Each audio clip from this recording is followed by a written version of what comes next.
Have you ever felt shattered inside, like life hit you so hard, you'll never stand again? Listen carefully. Being broken does not mean you're finished. It means you're being prepared. God hasn't abandoned you. In fact, He's restoring you right now, even through the pain you don't understand. Your heart may be heavy, your soul may be tired, but remember, brokenness is not the end. It's the beginning of God's work in your life. When everything seems lost, that's when divine restoration begins. This message is for you, the one who feels like giving up. Don't, because your comeback is in motion. Number 1. God sees your struggle. You may not have told anyone how exhausted you are. You may be fighting battles that no one can see, silent battles inside your mind, wounds buried deep in your heart, pain you've learned to smile through. But let this truth sink into your soul. God sees you, even when the world turns a blind eye, even when your cries echo in the silence. Your Creator has never once taken His gaze off of you. God says in Quran Surah Al-Baqarah verse 1, and say, do as you will, for God will see your deeds. This is not just about actions in the open, it's about your intentions, your tears at night, your broken prayers whispered when no one else hears. Everything you go through is witnessed by the one who understands you more deeply than you understand yourself. Sometimes we confuse being unseen by people as being forgotten by God. But that's not the case. Your isolation is not evidence of abandonment. It's often where your greatest connection with God is born. The struggles you face are not hidden from Him. He is closer than you think, watching, measuring, and preparing a better outcome for you than you can imagine. You don't need to scream for Him to hear you. You don't need to be perfect for Him to respond. You just need to trust that the one who sees the black ant on a black rock in the darkest night also sees the darkness in your heart, and He is the light that can heal it. Even if your situation hasn't changed yet, the moment you turned to God, things started shifting in ways you cannot see. You are not walking through this alone. Every hardship you face is accounted for, every tear collected, every broken moment remembered. The struggle may seem endless, but so is God's mercy. The pain may feel heavy, but so is His reward. And the journey may be long, but so is His companionship with the patient and faithful. Don't let your current suffering blind you to the greater plan unfolding behind the scenes. Hold on, because the one who sees your struggle is also the one who will deliver your victory. Number 2, your pain has a purpose. Pain is not pointless. It may feel like chaos, like your life is falling apart with no explanation, but in truth, pain is often the beginning of transformation. It is the fire that purifies the soul, the storm that clears the path, the hardship that builds you from within. You may not see it now, but your pain has a purpose, and it is not to destroy you. It is to develop you. God says in Quran Surah Al-Baqarah verse 26, God does not burden a soul beyond that it can bear. That means your struggle is not random. It's not more than you can handle. If it's been written for you, it's because you are strong enough with God's help to overcome it. Sometimes you don't know how strong you are until being strong is your only option, and in those moments of surrender, you discover something deeper, reliance on God. Think of how the strongest metal is forged in fire.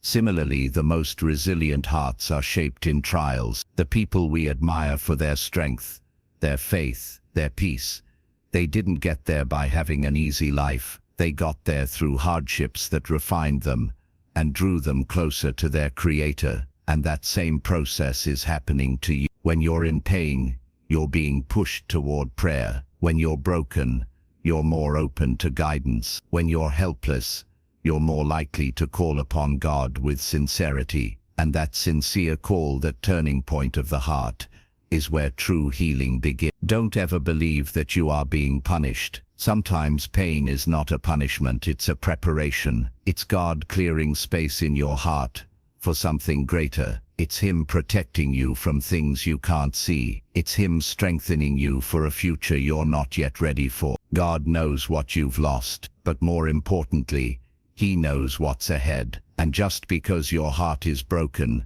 doesn't mean your purpose is. Trust that your trials are planting seeds for blessings yet to bloom. The pain you're feeling today will produce the strength, wisdom, and gratitude you'll carry tomorrow.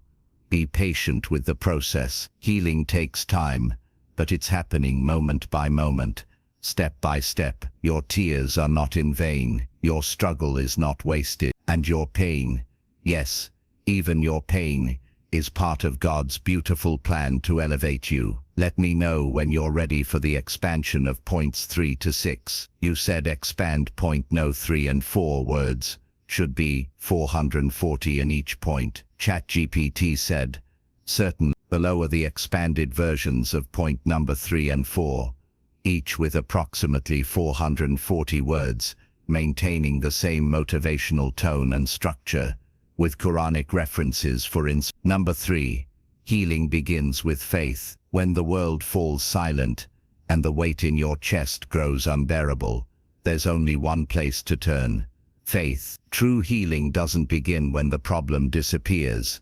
It begins when your heart turns toward God in complete trust, surrender, and hope. You may not control the storm, but you can control your anchor, and that anchor is faith. God says in Quran Surah Al-Baqarah, verse 80, "And when I am ill, it is He who cures me." This verse is not just about physical illness. It's about the brokenness of the heart, the exhaustion of the soul, and the emotional wounds we carry. Healing, real lasting healing, comes from God. Doctors can prescribe medicine, people can offer advice, but only God can heal what no one else sees. Faith is the medicine for what feels impossible. It reminds you that you are not navigating your pain alone. It lifts your head when your heart is too heavy to carry. It whispers, God is with you, even when the world feels against you. And that is the beginning of restoration, not when your situation changes,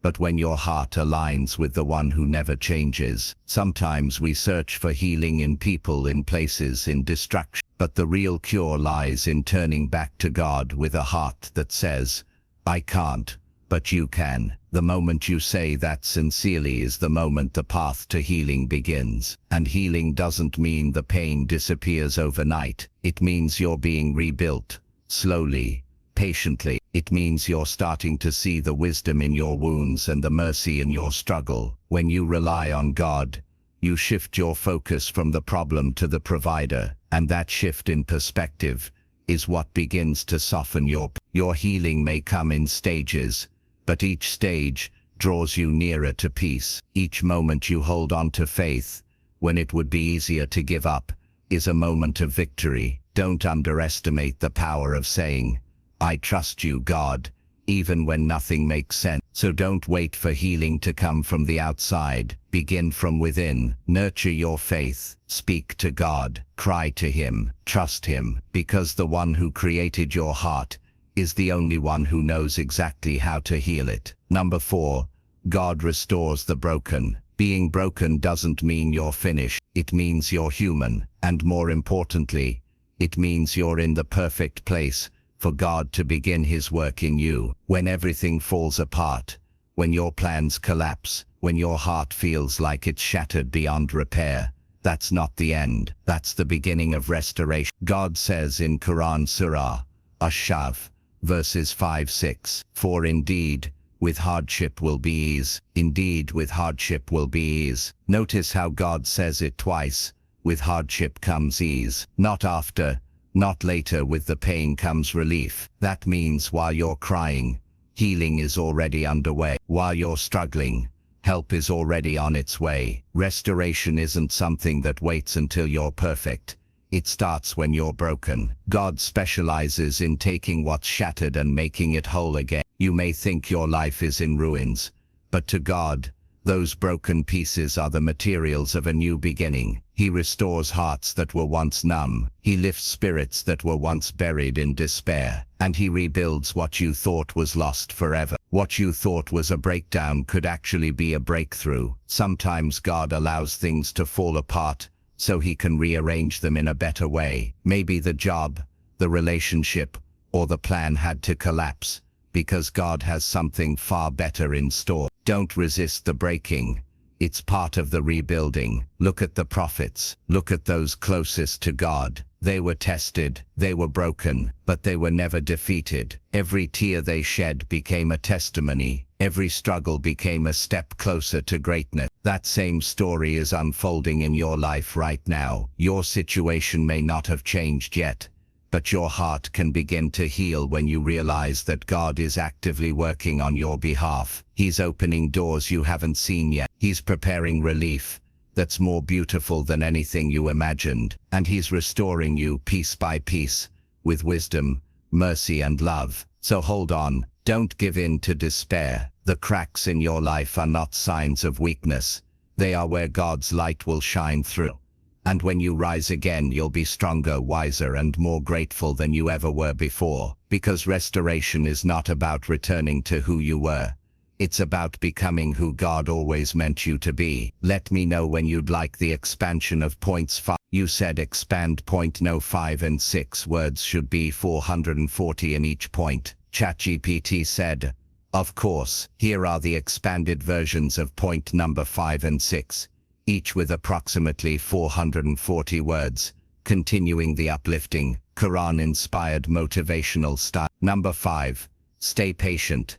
Stay grounded. Patience is not weakness. It's not sitting in silence waiting without hope. Patience is strength, an active state of the heart that trusts God, even when the eyes can't see the way forward. To be patient is to stand firm in faith, while your soul trembles. It's to hold on to God's promise, even when nothing around you makes sense. God says in Quran Surah Al-Baqarah verse 10, indeed the patient will be given their reward without account.